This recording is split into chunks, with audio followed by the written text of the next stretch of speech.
Hey guys, it's Tasha Lenice and I'm back with another video. This video is going to be an unhaul because I needed to clean up space on my little bookshelf area because I already don't have a lot. But let me show you the things we're getting rid of. It's a lot. Don't fall.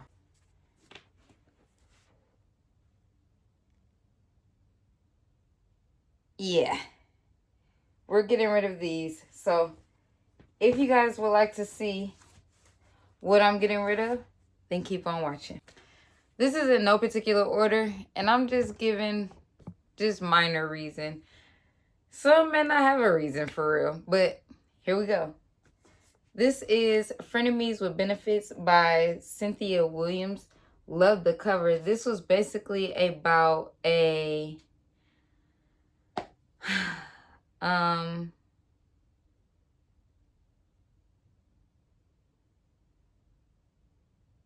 I didn't even remember none of this. Okay, one of the reasons is I don't remember none of it. It was a cute, fun read.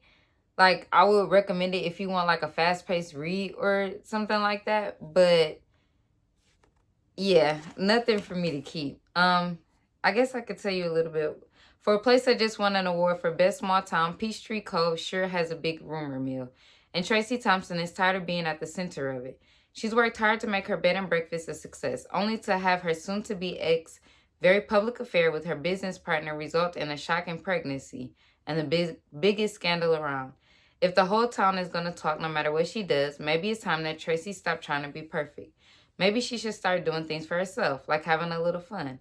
And Brian Nelson, the sexy nursery owner who supplies plants for all her special events, is more than willing to help. Fresh out of a bad marriage, Brian is done with drama. Ever since high school, he's admired Tracy's strength and sass, and a Friends with Benefits deal sounds perfect. But now everyone in Peachtree Cove is talking, and they can all see what Brian and Tracy don't want to admit, even to themselves, that nothing complicates a simple arrangement quite like love. It was cute. I remembered nothing. None of what I read, I remember. So that's book number 1 that's gotta go.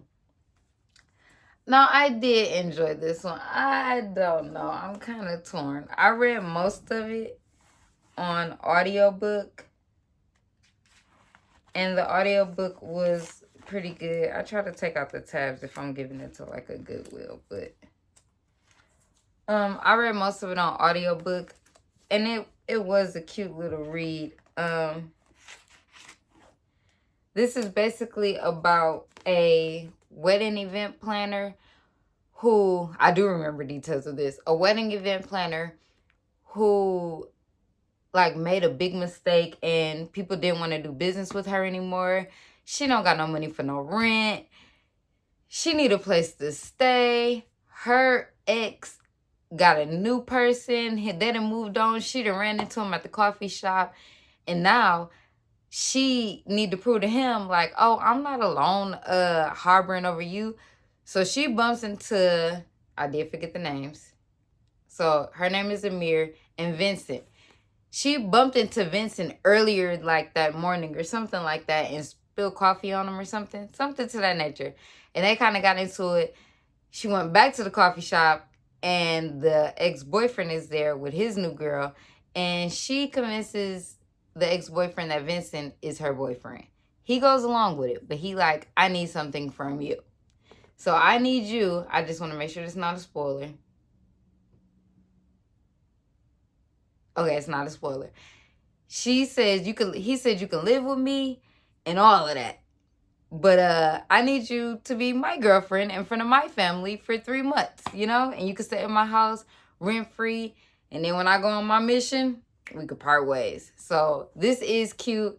This is by Etta Easton. This is making me rethink if I really want to give this away.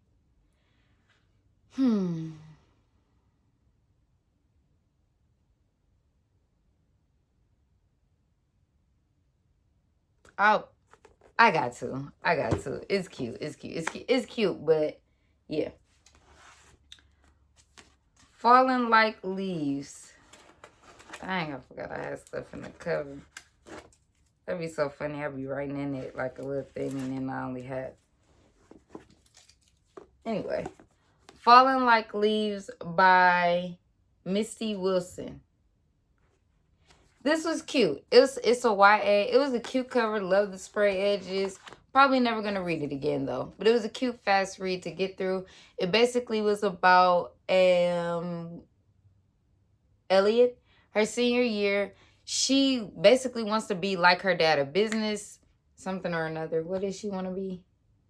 I do remember stuff. It's just little details. But I know she wanted to be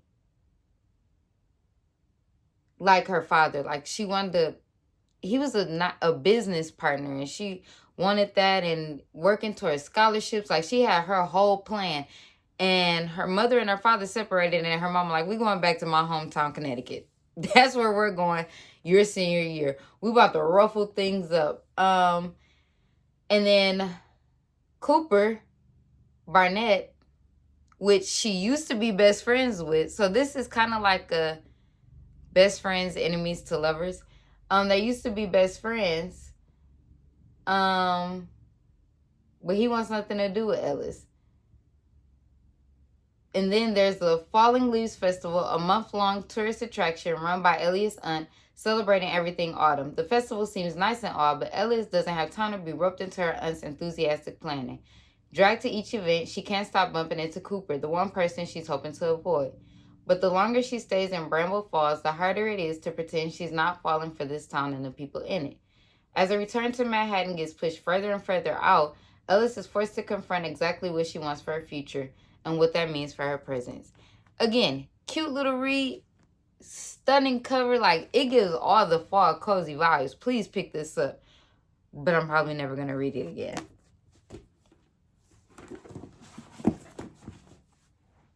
Next up is The Rachel Incident by Caroline O'Donoghue. This was a good book, but nothing that I would want to read again. And I don't remember it. I don't remember this at all. But it says Cork, Ireland. It's Christmas, it's 2009, and Rachel Murray is a 20-year-old who has just discovered teenage rebellion. Her quiet life as a dependable girlfriend, employee, student, and daughter has just been upended by her sudden friendship with fellow bookstore colleague James Delvin. On a whim, James asks her to move in with him. James is in the closet. Rachel doesn't mind. When Rachel falls in love with her married professor, Dr. Fred Byrne, James helps her devise a reading at their local bookstore with the goal that she might seduce him afterward. But Fred has other desires, so begins a series of secrets and compromises that intertwine the fates of James, Rachel, Fred, and Fred's glamorous, well-connected, bougie wife. Aching with unrequited love, shot through with delicious, sparkling humor. The Rachel Incident is a triumph. Reading that, parts do kind of come back to me. It is a good read. I would say pick it up. It's quick, it's easy. It's only probably like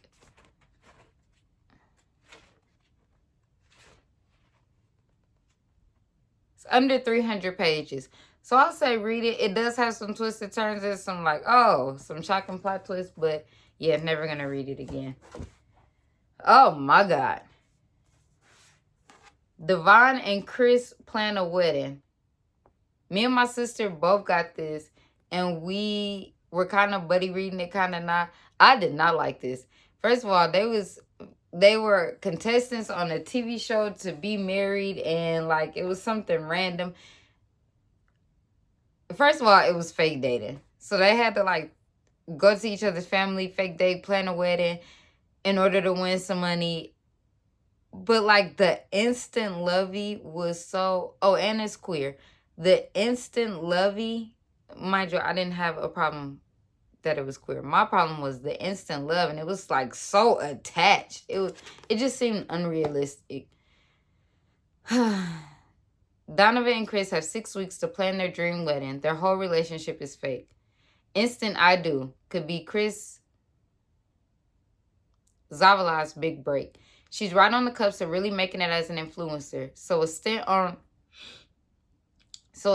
reality TV is a perfect chance to elevate her brand, and $100,000 wouldn't hurt either. Devon Miller is just trying to break out of her shell. She's sort of neglected to come out to her mom for years, so a big splashy fake wedding is just the excuse she needs. All they have to do is convince their friends and family they're getting married in 6 weeks. If anyone guesses they're not for real, they're out.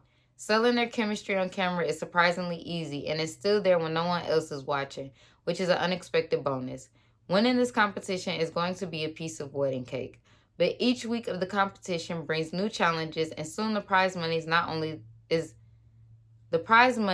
only thing at stake. A reality show isn't the best place to create a solid foundation, and their fake wedding might just derail the relationship before it even starts. Too insta-lovey. I'm probably going to have to rapid fire these because I'm already at 10 minutes. Mistakes Were Made by Meryl Winsner. This is another queer book. I like the cover. And basically, this is about, I can tell you what this is about. A mother comes to college day for family day or something. She goes to her daughter college for family day. And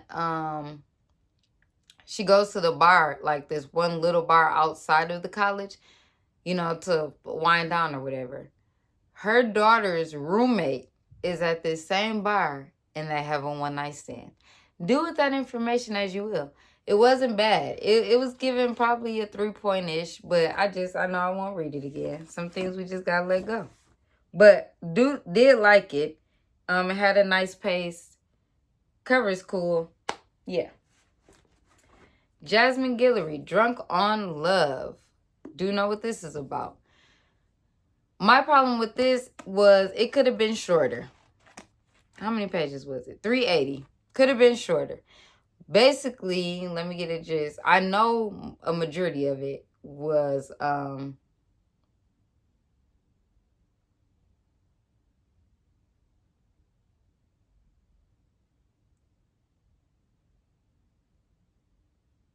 okay.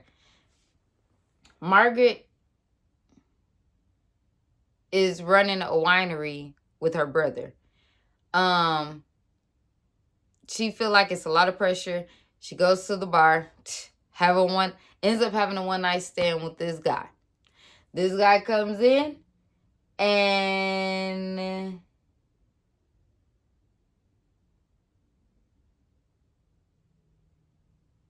the guy that she has a one-night stand with, he is like one of the people that is like one of the new co-workers. I think she's the boss. Yeah, she's the boss. Yeah. She's the boss, and the new hire that comes in is the guy that she has a one-night stand with, which is the two main characters are named Margaret and Luke. And I am so sorry, y'all, if I'm not giving good details about this. I'm not really good at that. But my only issue with this, another tab,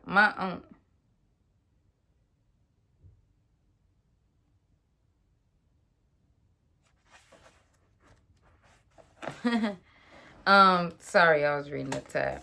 My only issue with this was it was too long. Other than that, it was a good read. Next was Wildfire by Hannah Grace. This is the second book in the... Let me do these together because I was finna say. This is Wildfire by Hannah Grace. This is the second book in the Maple Hill series. It's about Aurora and Russ. They are camp leaders, like summer camp leaders. But they don't know that they're both new summer camp leaders. They have a one-night stand. And then they end up being summer camp leaders for this...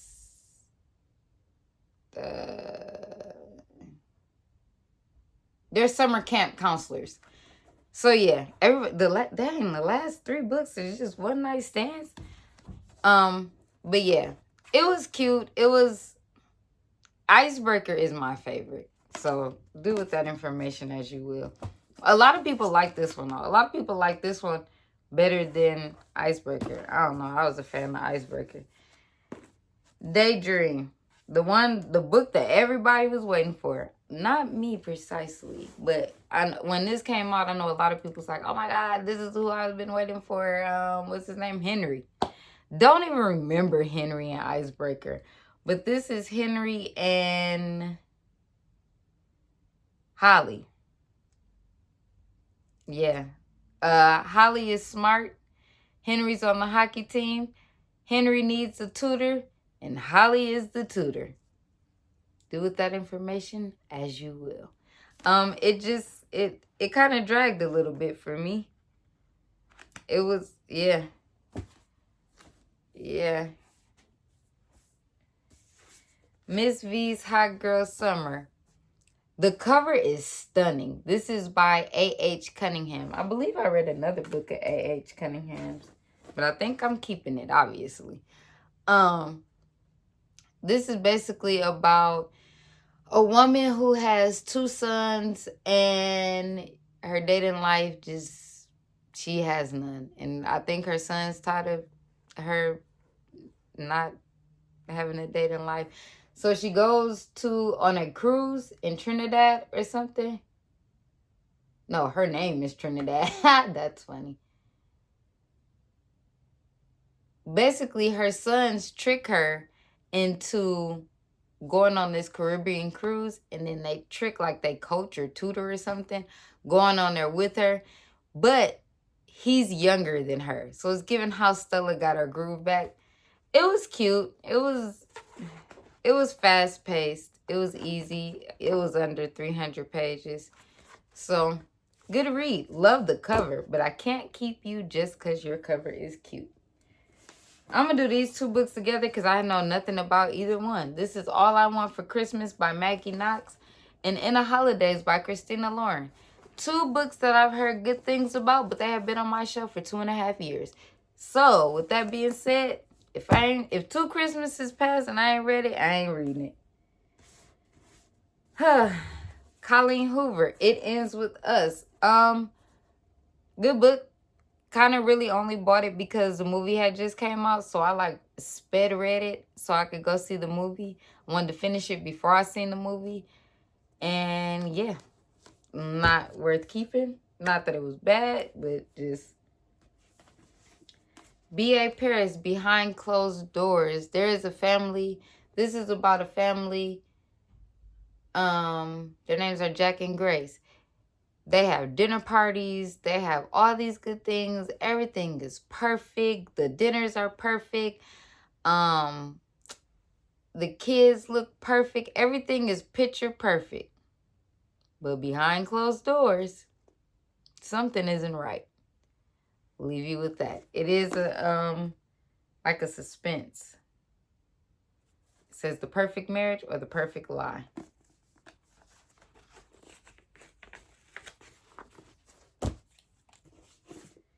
Next is The Housemaid's Secret. My friend has The Housemaid, so that's why I don't have that. Can't tell you really what this is about, but it's the sequel to The Housemaid.